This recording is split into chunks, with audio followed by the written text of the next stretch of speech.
আপনাদের ফটোগুলো যদি লো কোয়ালিটি হয়ে থাকে তাহলে সেই ফটোগুলোকে আপনারা কিভাবে হাই কোয়ালিটি করবেন একদম 4K-তে আজকের এই ভিডিও দেখে আপনারা শিখতে পারবেন।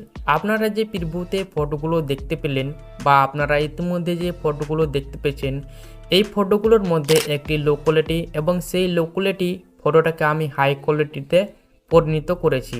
আপনারা যদি low quality photo high quality করতে চান তাহলে আজকের এই ভিডিওটা আপনাদেরকে লাস্ট পর্যন্ত দেখতে হবে। তো চলুন শুরু করছি আজকের এই ভিডিও। প্রথমে আমি ফটোলিপ অ্যাপে চলে যাব। আমি সেই ফটোলিপ অ্যাপটাকে ওপেন করে নিচ্ছি।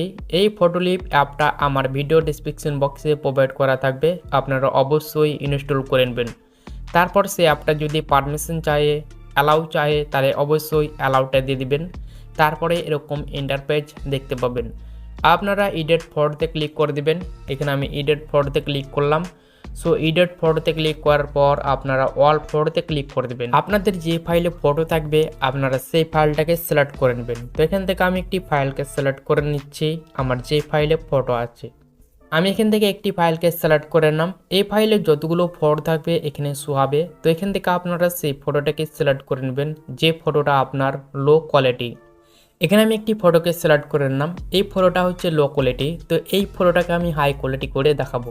তো এবার আমি চলে যাব ডান সাইডের দিকে স্ক্রল করে আসার পর শেষের দিকে আসবেন। আসার পর এখানে দেখতে পাবেন শেষের দিকে ইনহ্যান্স, আপনারা ইনহ্যান্সে ক্লিক করে দেবেন। এখানে আমি ইনহ্যান্সে ক্লিক করে দিলাম। এখানে আমি এই ফটোটাকে ইনহ্যান্স করে নেব। এই মুখের কালারটা দেখতে পেয়েছেন একদম অনেকটাই বেকার লাগছে। তো ইনহ্যান্সের মাধ্যমে এই ফটোটাকে আমি পরিষ্কার করব। দেখতে পেয়েছেন ইনহ্যান্স করে দিলাম একবার। যতক্ষণ না এই ফটোটা একদম পরিষ্কার হচ্ছে সেই ফটোটাকে আমি ইনহ্যান্স করে চলে যাব। তো আবার ইনহ্যান্সে ক্লিক করে দেবো। এখানে আপনারা আবার ইনহ্যান্সে ক্লিক করে দেবেন আপনার ফটোটাকে পরিষ্কার করার জন্য। আমি একবার ইনহ্যান্স করেছি এবং 2 নম্বর ইনহ্যান্সে আবার ক্লিক করে দিয়েছি। এখানে দেখতে পেয়েছেন আমি দুবার ইনহ্যান্সে ক্লিক করে দেওয়ার পর আবার কিন্তু রেজাল্টটা দেখতে পেয়েছেন। তারপরে এই দাগটাকে আপনারা একদম বাম সাইডে নিয়ে চলে আসবেন। তারপর আবার রাইট সাইডে ক্লিক করে দেবেন। তারপরে আবার ইনহ্যান্সে ক্লিক করে দেবেন। এখানে আমি আবার ইনহ্যান্সে ক্লিক করে দিলাম। এখানে আবার ইনহ্যান্স হতে চলেছে। তো এখান থেকে আমি 3বার ইনহ্যান্সে ক্লিক করে দিলাম। এখানে আমি 3বার ইনহ্যান্সে ক্লিক করে দেওয়ার পর এখানে 3বার ইনহ্যান্স হচ্ছে। এটাকে কিন্তু আবার আমি বাম সাইডের দিকে নিয়ে চলে যাব। তারপর রাইট জোনেতে ক্লিক করে দেবো। তারপর আবার ইনহ্যান্সে ক্লিক করে দেবো। এখানে আবার ইনহ্যান্স হতে চলেছে। দেখতে পাচ্ছেন এখানে কিন্তু আবার 4 নম্বর ইনহ্যান্স হতে চলেছে। যতক্ষণ না আপনার ফটোটা পরিষ্কার হবে ততক্ষণ না আপনারা ইনহ্যান্স করতেই থাকবেন। এখানে আমি 4বার ইনহ্যান্স করলাম। ইনহ্যান্স করার পর এটাকে আমি রাইট জোনেতে ক্লিক করে দেবো। রাইট জোনেতে ক্লিক করার পর আপনারা চলে যাবেন একটু বাম সাইডের দিকে। বাম সাইডের দিকে আসার পর অ্যাডজাস্টে ক্লিক করে দেবেন।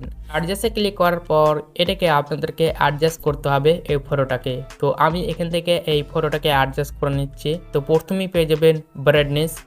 আমি ব্রাইটনেস করে দেবো 20% প্লাস এবং এক্সপোজার করে দেবো আমি 20% প্লাস এবং কন্ট্রাস্ট আমি মাইনাস করে দেবো। আমি এখান থেকে 15% করে দিচ্ছি কন্ট্রাস্ট মাইনাস। তারপরে আপনারা স্যাচুরেশনে ক্লিক করে দেবেন। তারপর এখানে আপনারা 20% মাইনাস করে দেবেন বা 15% মাইনাস করে দেবেন। তারপরে আপনারা শ্যাডোতে ক্লিক করে দেবেন। তারপরে এখান থেকে আপনারা শ্যাডো সিলেক্ট করে নেবেন। তো এখান থেকে আমি মাইনাস করে দিচ্ছি 15% মাইনাস করে দিলাম শ্যাডোটা মাইনাস করার পর আপনারা শেষের দিকে আসবেন। তারপর আপনারা এই অপশন ক্লিক করে দেবেন। এটা আপনাদেরকে মাইনাস করে দিতে হবে। তো এখান থেকে আমি 20% মাইনাস করে দিচ্ছি। তারপর রাইট জোনেতে ক্লিক করে দেবো। রাইট জোনেতে ক্লিক করার পর আবার লাস্টের দিকে চলে আসবো। লাস্টের দিকে আসার পর ইনহ্যান্সে ক্লিক করে দেবো। তারপর এখান থেকে আমি আরেকবার ইনহ্যান্স করে নেব।